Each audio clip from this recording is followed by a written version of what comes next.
Olá, amigos internautas, eu sou o Pedro Mansky, eu sou médico neurologista. No nosso Neurotalk de hoje, vou falar a respeito do tremor essencial, que é uma condição muito comum no mundo inteiro, inclusive no Brasil, no nosso país. O objetivo desse canal é, em uma linguagem acessível, esclarecer o público geral sobre as doenças neurológicas, com dicas para manter mente e cérebro saudáveis. Então, vamos lá. Bom, é muito comum assim que pacientes me procurem, a mim e outros neurologistas, com queixa de tremor. É uma queixa muito comum na neurologia. E muitas vezes esse paciente vai estar achando que tem doença de Parkinson.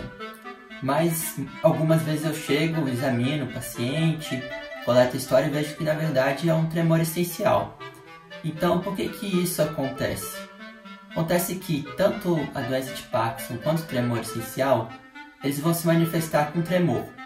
Só que o tipo de tremor de cada um é diferente. No tremor essencial é mais comum que a pessoa trema quando vai fazer alguma ação, como levar uma xícara de café à boca. E a gente chama isso de tremor de ação. No mal de Parkinson, o tremor é um pouco diferente. A pessoa treme mais quando a mão está parada, o braço está parado. É um tremor que a gente chama de tremor de repouso, sem fazer nenhuma ação. E também tem uma outra diferença. Na doença de Parkinson, em geral a pessoa treme mais um lado do que o outro, uma mão mais que a outra. E no tremor essencial, em geral treme bem os dois lados.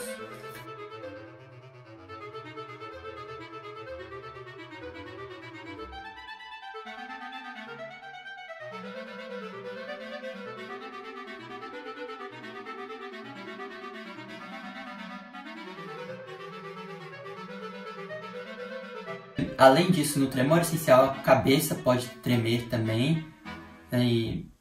E também pode ser com a voz tremida na hora de falar.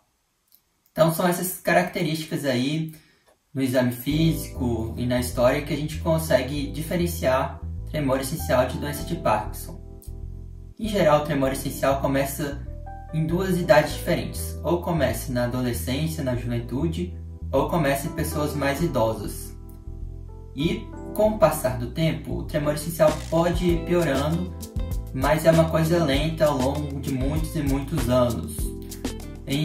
Na maioria das pessoas é uma coisa mais leve, que não vai atrapalhar muito, mas existem casos em que o tremor é muito intenso, atrapalha atividades do dia a dia, que nem eu falei, levar uma xícara de café à boca, fazer a barba, assinar um cheque. Isso pode ser muito difícil por causa de um tremor essencial muito intenso. Então, em alguns casos, ele pode atrapalhar muito, sim, a vida da pessoa. Alguns pacientes podem relatar que o tremor melhora depois de tomar bebida alcoólica. Mas isso não é para sair por aí enchendo a cara e bebendo, porque é um efeito temporário. Depois que termina de beber e passa o efeito da bebida, esse efeito de melhora do tremor também passa. Então, é um tratamento não muito indicado. Em geral, a gente observa também no tremor essencial que existe uma história na família. Existe um tio, primos, ou os pais, algum irmão que tem tremor também. A gente fala que isso é história familiar positiva. Isso quer dizer que tem algum componente genético no tremor essencial, mas não é só um gene. Não está bem certo qual que é esse componente para o tremor essencial, mas existe.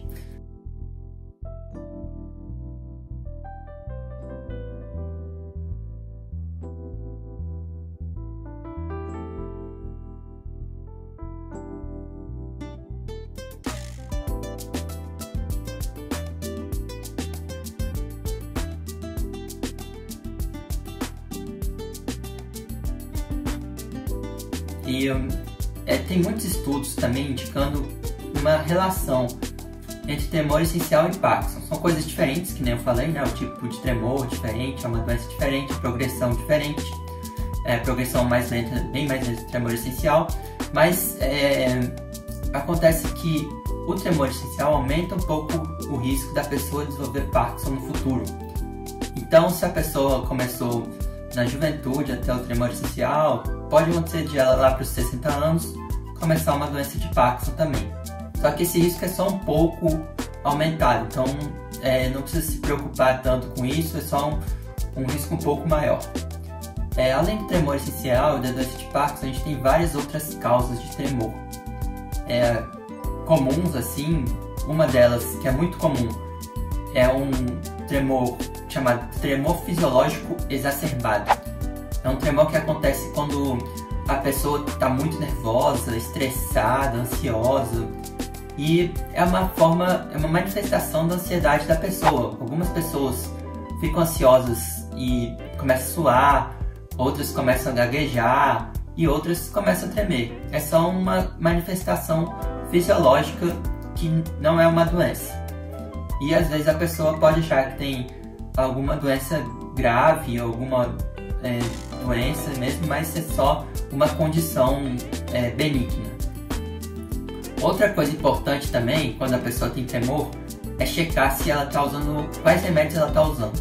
Se ela tem alguma doença e usa algum remédio para essa doença. Porque tem muitos remédios que podem causar tremor. E nesse caso não é tremor essencial e não é doença de Parkinson, que a gente chama de tremor medicamentoso. Então você tem que ver a lista dos remédios e saber se esse remédio especificamente vai causar o tremor. Um exemplo de um remédio muito comum que causa tremor é a mildarona. A mildarona é utilizada para arritmia cardíaca e muito comumente o paciente acaba desenvolvendo tremor após algum tempo de uso crônico. É claro que isso tem que ser muito bem avaliado, se dá para suspender esse remédio ou não, porque se dá para trocar por algum outro remédio para arritmia, tem que ser visto com o cardiologista certinho, nem sempre dá para tirar esse remédio. Às vezes tentar diminuir um pouco pode melhorar esse tremor. Então, eu falei para vocês de 4 tremores, tipos de tremores diferentes. Um deles o tremor essencial, outro a doença de Parkinson, o tremor fisiológico exacerbado e o tremor medicamentoso. Eles são relativamente comuns, mas é claro que existem outras causas várias de tremor. E em relação ao tratamento do tremor essencial, como é que a gente faz?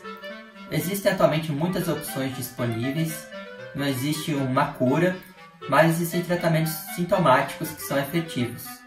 Nós temos várias medicações, por exemplo, propranolol, que podem melhorar o tremor. Propranolol é usado também para doenças do coração, hipertensão, e a gente usa também no tremor essencial. Tem também, além do tratamento com remédios, em casos mais graves, o tratamento cirúrgico, e tem basicamente 2 opções que o neurocirurgião pode fazer. Ele pode fazer uma pequena lesão numa região do cérebro chamada tálamo, que é uma região que contribui para o tremor. Então isso vai melhorar o tremor da pessoa. E outra opção é colocar um estimulador cerebral dentro do cérebro. É como um marca-passo cerebral que vai ajudar no ritmo do cérebro e vai melhorar o tremor da pessoa. Esse tratamento, que a gente chama de estimulação cerebral profunda, e a sigla em inglês é DBS, pode ser usado também para doença de Parkinson e além do tremor essencial. E uma terapêutica muito atual, que está em voga, muito discutida nos congressos, é o chamado ultrassom focado de alta intensidade. Ele ainda está chegando no Brasil, mas já tem um bom número de estudos demonstrando bons resultados e boa segurança com poucos efeitos colaterais. Então você vai conseguir fazer uma lesão com ultrassom pelo calor gerado pelo ultrassom no tálamo, que é a mesma região que o neurocirurgião pode fazer a lesão. E essa pequena lesão consegue melhorar o tremor. Então você não precisa abrir a cabeça da pessoa, o crânio, né? E então é uma vantagem ser essa técnica não invasiva do ultrassom. Bom, é isso. Eu espero que vocês tenham gostado aí. E até o próximo Neurotalk. Tchau!